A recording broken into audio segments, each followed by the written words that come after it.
सच्ची घटना से प्रेरित हॉरर स्टोरी। उत्तर भारत के एक छोटे कस्बे के पास एक पुरानी घाटी थी। लोग उसे मृत मोड़ कहते थे। वजह सिर्फ एक, यहां हर कुछ महीनों में कोई ना कोई अजीब हादसा होता था। ट्रक वाले कहते थे कि रात के 2 से 3 बजे के बीच सड़क पर एक औरत दिखाई देती है। कस्बे के लोग ये बात मानते थे, वो जिसे दिख जाए उसका सफर कभी पूरा नहीं होता। ये अफवाहें सिर्फ कहानियां लगती थी, जब तक कि अरुण नाम का लड़का उस रास्ते पर नहीं गुजरा। अरुण 26 साल का था, नौकरी से लौट रहा था। देर हो गई थी और उसका बाइक से घर पहुंचना जरूरी था। उसके दोस्त ने कहा, भाई मृत मोड़ मत जाना, ऊपर की तरफ लंबा रास्ता ले ले। लेकिन अरुण ने हंसते हुए कहा, किसी प्रेत ने आज तक मुझे नहीं रोका, आराम से पहुंच जाऊंगा। उस रात धुंध बहुत घनी थी, रोशनी सिर्फ उसकी बाइक के हेडलाइट से निकल रही थी। सन्नाटा ऐसा जैसे हवा भी ठंडी सांसें भरते हुए दबे पांव चल रही हो। मोड़ के पास पहुंचते ही उसे लगा कि पीछे से कोई अरुण कहकर पुकार रहा है। उसने पीछे देखा, कुछ नहीं। उसने बाइक की स्पीड बढ़ाई, लेकिन वही आवाज फिर गूंजी, इस बार बिल्कुल पास। अरुण रुक जा। उसकी रीढ़ में ठंडा झटका उतर गया। उसने कानों से हेलमेट हटाकर देखा, पर चारों ओर सिर्फ धुंध ही धुंध। अचानक सड़क के बीचों बीच कोई खड़ा था। सफेद साड़ी, लंबी खुली बाल, चेहरा पूरा धुंध में छुपा हुआ। अरुण के हाथ कांप गए। उसने ब्रेक लगाया और बाइक फिसलते हुए कुछ ही फीट पहले रुक गई। वो औरत धीरे धीरे उसकी तरफ बढ़ने लगी, लेकिन उसके पैर जमीन को छू नहीं रहे थे। अरुण ने कांपते हुए चिल्लाया, कौन है? दूर रहो। औरत ने अपना चेहरा ऊपर उठाया।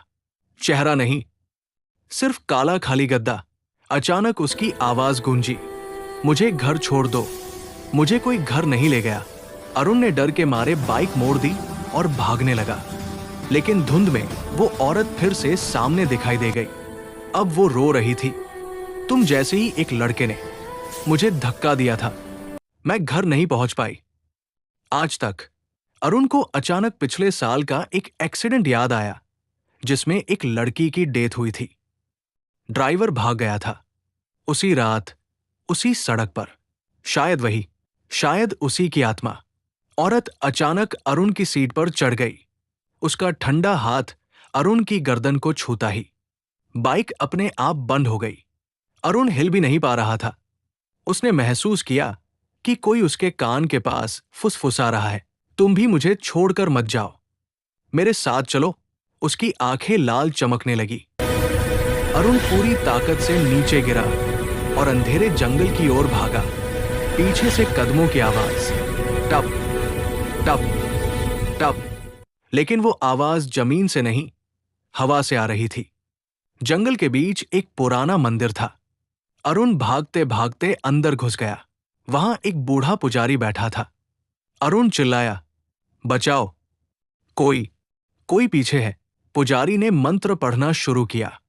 दरवाजे के बाहर वही औरत खड़ी थी, लेकिन अब वो बदल चुकी थी। उसका चेहरा झुलसा हुआ, आंखें खून से भरी और शरीर आधा जला हुआ।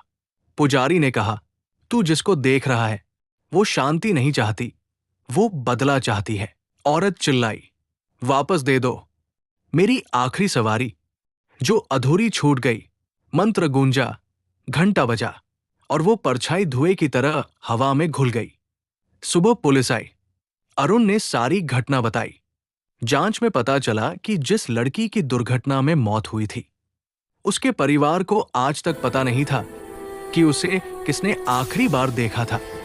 उसके मोबाइल में आखिरी लोकेशन उसी जंगल के पास मंदिर की। अगले दिन से मृत मोड़ पर हादसे बंद हो गए। लोग कहते हैं आत्मा को शांति मिल गई, लेकिन अरुण के लिए रातें अभी भी डरावनी हैं।